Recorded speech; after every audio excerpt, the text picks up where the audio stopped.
আওয়ামী লীগ নির্বিচারে মানুষ মেরে রাজনীতি করার অধিকার হারিয়েছে মন্তব্য নাহিদ ইসলামের। 10 দিনেও মুক্তি মেলেনি 4 বাংলাদেশি। লেবাননে একদিনে নিহত 59, উত্তর আফ্রিকার মুসলিম দেশে নজর জিনপিংয়ের এবং অ্যান্টিগায় প্রথম দিনে বাংলাদেশের প্রাপ্তি 5 উইকেট। অভিনন্দন ভোরের পাতা প্রাইম নিউজে, সাথে আছি মৌমিতা মৌ। শুনছিলেন সংবাদ শিরোনাম, এবার বিস্তারিত। নাহিদ ইসলাম সম্প্রতি বেসরকারি সংবাদ মাধ্যমে দেয়া একটি সাক্ষাৎকারে গণমাধ্যম আইন ও এর স্বাধীনতা নিয়ে কথা বলেছেন। সাক্ষাৎকারে নাহিদ ইসলাম বলেন, গণমাধ্যমের স্বাধীনতার ক্ষেত্রে অন্তরায় যে আইনগুলো রয়েছে সেগুলো পর্যালোচনা করা হবে। জুলাই আগস্টের গণহত্যায় সমালোচিত রাজনৈতিক চরিত্র শেখ হাসিনা ও তার দল আওয়ামী লীগকে নিষিদ্ধের দাবিও উঠেছে নানা মহলে। এ নিয়ে সরকার কি ভাবছে, এমন প্রশ্নের উত্তরে নাহিদ ইসলাম বলেন, ছাত্র জনতার আন্দোলনে নির্বিচারে মানুষ মেরে আওয়ামী লীগ রাজনীতি করার নৈতিক অধিকার হারিয়েছে। তাদের কেবল বিচারের কাঠগড়াতেই উঠতে হবে না, ক্ষমা চাইতে হবে জনগণের কাছে। তথ্য উপদেষ্টা আরও বলেন, সরকার কোনো দলের কাছে নয়, জনগণের আকাঙ্ক্ষার কাছে দায়বদ্ধ। তাই বিএনপি দ্রুত নির্বাচনের জন্য যতই চাপ দিক, সংস্কার কমিশনের কাজের উপর ভিত্তি করেই নির্বাচনের দিকে এগোবে সরকার। ভারত বিরোধিতার অভিযোগ অস্বীকার করেছেন জামায়াতের ইসলামী আমির ডক্টর শফিকুর রহমান। তার অভিযোগ, উদ্দেশ্য প্রণোদিতভাবে জামায়াতের বিরুদ্ধে অভিযোগ আনা হয়। প্রতিবেশী দেশগুলোর সঙ্গে পারস্পরিক বিশ্বাস ও সহাবস্থানের ভিত্তিতে সম্পর্ক গড়ে তোলার পক্ষে তিনি। ভারতের অভ্যন্তরীণ রাজনীতিতে কথা সর্বজন বিদিত, জামায়াত বাংলাদেশে ভারত বিরোধী রাজনীতি করে। তবে এই বিষয়টি অস্বীকার করলেন জামায়াত আমির। ভারত বিরোধিতার অভিযোগ নিয়ে শফিকুর রহমান বলেছেন, জামায়াত ইসলামীর ভারত বিরোধিতার অভিযোগ সম্পূর্ণ ভিত্তিহীন। আমাদের উদ্দেশ্য প্রণোদিতভাবে নিশানা করে এই ধারণা ছড়ানো হয়েছে। আমরা চাই ভারত সহ প্রতিবেশী দেশগুলোর সঙ্গে পারস্পরিক বিশ্বাস ও সহাবস্থানের ভিত্তিতে সম্পর্ক বজায় রাখতে। দক্ষিণ পূর্ব বঙ্গোপসাগরে এবং তৎসংলগ্ন এলাকায় একটি লঘুচাপ সৃষ্টি হতে পারে, যার ফলে আগামী 72 ঘন্টার দিন ও রাতের তাপমাত্রা কিছুটা কমতে পারে, জেঁকে বসতে পারে শীত। শুক্রবার সন্ধ্যায় আগামী 72 ঘন্টার জন্য দেয়া আবহাওয়ার পূর্বাভাসে এমন তথ্য জানানো হয়েছে। শুক্রবার সন্ধ্যা 6টা থেকে পরবর্তী 24 ঘন্টার পূর্বাভাসে বলা হয়েছে, অস্থায়ীভাবে আংশিক মেঘলা আকাশ সহ সারা দেশের আবহাওয়া শুষ্ক থাকতে পারে। আর শেষ রাত থেকে ভোর পর্যন্ত সারা দেশের কোথাও কোথাও হালকা থেকে মাঝারি ধরনের কুয়াশা পড়তে পারে। এর ফলে সারা দেশে রাতের তাপমাত্রা সামান্য কমতে পারে এবং দিনের তাপমাত্রা প্রায় অপরিবর্তিত থাকতে পারে। কক্সবাজারের উখিয়া সীমান্তের নাফ নদ থেকে ধরে নিয়ে যাওয়া 5 জেলেকে আটকের 10 দিন পর হলেও এখনও ছাড়েনি মিয়ানমারের বিচ্ছিন্নতাবাদী সংগঠন আরাকান আর্মি। ইতিমধ্যে একজনের মরদেহ নাফ নদে ভাসমান অবস্থায় উদ্ধার করেছে পুলিশ। ফলে বাকি 4 জেলের পরিবার রয়েছে উৎকণ্ঠায়। বিস্তারিত থাকছে উখিয়া প্রতিনিধি মোহাম্মদ শহীদের পাঠানো তথ্যচিত্রে। কক্সবাজারের উখিয়া সীমান্তের নাফনদ থেকে ধরে নিয়ে যাওয়া 5 জেলেকে আটকের 10 দিন পার হলেও এখনও ছাড়েনি মিয়ানমারের বিচ্ছিন্নতাবাদী সংগঠন আরাকান আর্মি। ইতিমধ্যে একজনের মরদেহ নাফনদে ভাসমান অবস্থায় উদ্ধার করেছে পুলিশ। ফলে বাকি 4 জনের পরিবার রয়েছে উৎকণ্ঠায়।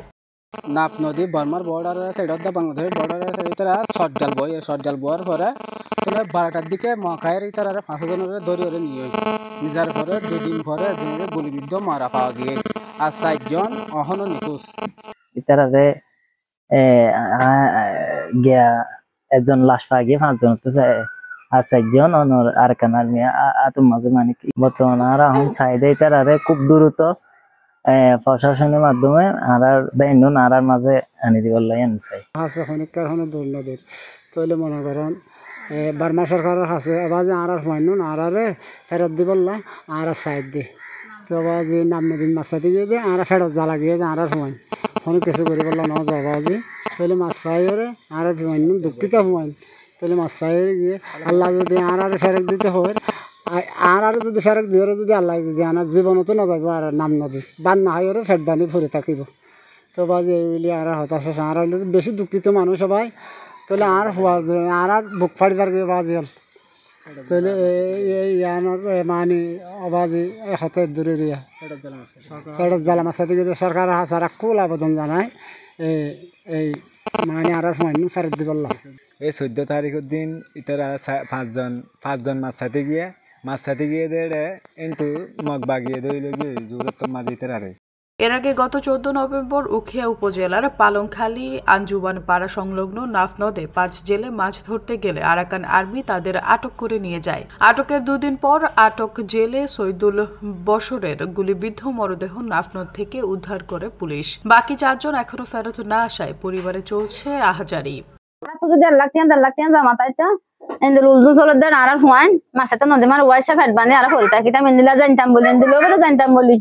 আর ফোনদের আর বুকন না রাখি ওয়াসা মেরি মেরি হাবলি মেরি হাইতাম গাছের ভাতা হাবলি ভাতা হাইতাম আয় তো নদী বেড়াইতাম আবার যখন আর হওয়া আয় ডক্টর এনেসর হয় দিন আর ফুয়ার আর 500 ফুয়া ঘর তুগা ফুয়া ভাইয়া 4 গা ফুয়ার কুসলই বললা ডক্টর এনেসর হয় দিন যে লোক 5 জন ধরে লেগে আরাকান আর্মি অর্থাৎ বাদিমত এই 5 জনের মাঝে যে সাইফুল ইসলাম আসলে ছোট ভাই আর ভাই নুন মাছ চাইতে গিয়ে দেন আরাকান আর্মি অকল দরিয়রে তারা ক্যাম্পত লই যায় রে বেশি মাইদুর করে দেরিম না মানে কি যারা মাছ চাইতে যায় নাম নদী তারা মানে কি প্রত্যেকদিন এরা এর হর। নিখোঁজ জেলেরা হলেন উখিয়ার পালংখালী ইউনিয়নের আঞ্জুমান পাড়ার মোহাম্মদ সাইফুল ইসলাম, মোহাম্মদ লুৎফর রহমান, মোহাম্মদ ইউসুফ ও মোহাম্মদ ইউসুফ জালাল। জেলে মোহাম্মদ ইউসুফের মা রাশেদা বেগম বলেন, আমরা খুব অসহায় পরিবার, একদিন মাছ ধরতে না পারলে সংসার চলে না।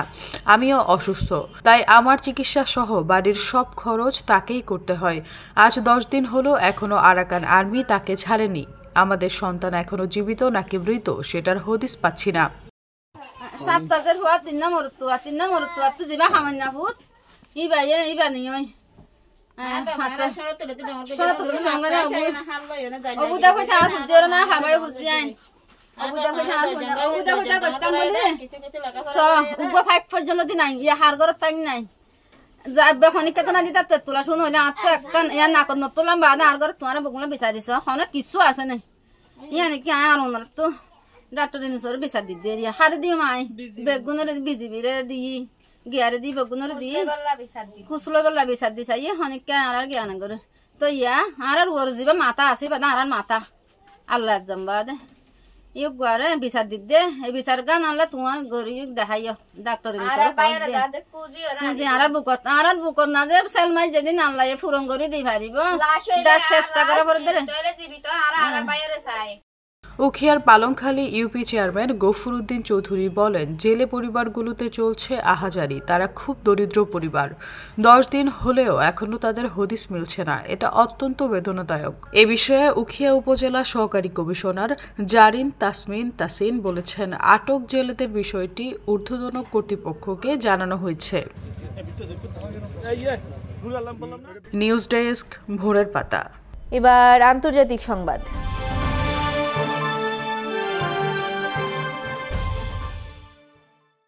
দক্ষিণ লেবানন জুড়ে বৃহস্পতিবার হামলা চালিয়েছে ইসরায়েল। ওই দিন কমপক্ষে 59 জন নিহত হয়েছেন।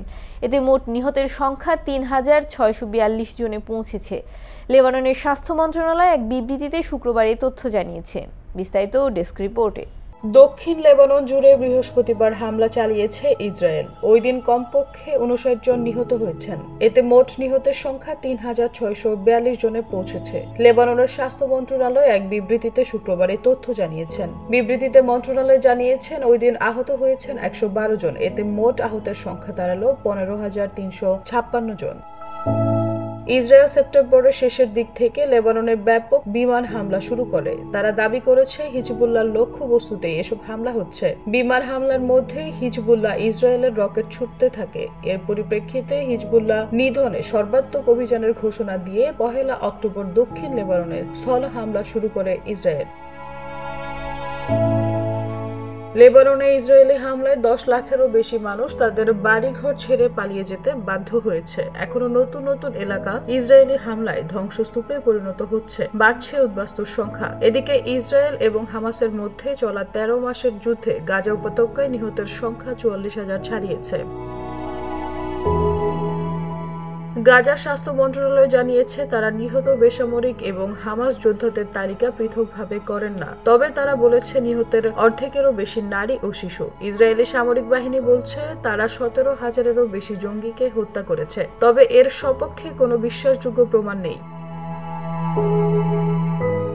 মূলত হামাস যোদ্ধারাই এ যুদ্ধ শুরু করে। তারা গত বছরের 7 অক্টোবর দক্ষিণ ইসরায়েলে হামলা চালায়। তখন প্রায় 1200 জনকে হত্যা করে, যাদের বেশিরভাগই বেসামরিক নাগরিক ছিলেন। এর চেয়ে জঘন্য কাজটি ছিল 250 জন নিরপরাধ মানুষকে অপহরণ করে গাজায় নিয়ে আসা। প্রায় 100 জিম্মি এখনো গাজার ভিতরে রয়েছেন। তাদের মধ্যে কতজন বেঁচে আছেন তা এখনো নিশ্চিত নয়। নিউজ ডেস্ক, ভোরের পাতা। যুক্তরাষ্ট্রকে টেক্কা দিতে চায় চীন, তাই সুদূর প্রসারী কৌশল নিয়ে এগোচ্ছে বেইজিং। নিজেদের এমন পরিকল্পনার অংশ হিসেবে এবার উত্তর আফ্রিকার একটি মুসলিম দেশে চীনের নজর পড়েছে। ওই দেশেই চীন শত শত কোটি টাকা বিনিয়োগ করতে চায়। এরই অংশ হিসেবে বৃহস্পতিবার সংক্ষিপ্ত এক সফরে মরক্কো যান চীনের প্রেসিডেন্ট শি জিনপিং। বিস্তারিত ডেস্ক রিপোর্টে। যুক্তরাষ্ট্রকে টেক্কা দিতে চায় চীন, তাই সুদূর প্রসারী কৌশল নিয়ে এগোচ্ছে বেইজিং। নিজেদের এমন পরিকল্পনার অংশ হিসেবে এবার উত্তর আফ্রিকার একটি মুসলিম দেশে চীনের নজর পড়েছে। ওই দেশেই চীন শত শত কোটি টাকা বিনিয়োগ করতে চায়। এরই অংশ হিসেবে বৃহস্পতিবার সংক্ষিপ্ত এক সফরে মরক্কো যান চীনের প্রেসিডেন্ট শি জিনপিং। কাসাব্লাঙ্কায় পৌঁছালে জিনপিংকে স্বাগত জানান মরক্কোর যুবরাজ মোলে এল হাসান। বিমানবন্দরে মরক্কোর যুবরাজের সঙ্গে দেশটির প্রধানমন্ত্রী আজিজ আখানৌচু ছিলেন। সেখানেই জিনপিংয়ের সঙ্গে এল হাসানের আন্তরিক আলাপচারিতা হয়। মরক্কোর অবকাঠামো ও রেল খাতে সাম্প্রতিক বছরগুলোতে বিনিয়োগ বাড়িয়েছে চীন। বিশেষ করে মরক্কোর অবস্থান ইউরোপের খুব কাছাকাছি হওয়ায় সেই সুযোগ কাজে লাগাতে চাইছে বেইজিং। ইউরোপের বাজারে প্রবেশে মরক্কোকে তরি হিসেবে চীন ব্যবহার করছে। এজন্য ইলেকট্রনিক গাড়ির ব্যাটারি কারখানা প্রতিষ্ঠার জন্য মরক্কোকে বেছে নিয়েছে জিনপিং। নিউজ ডেস্ক, ভোরের পাতা। এবার বিনোদনের সংবাদ।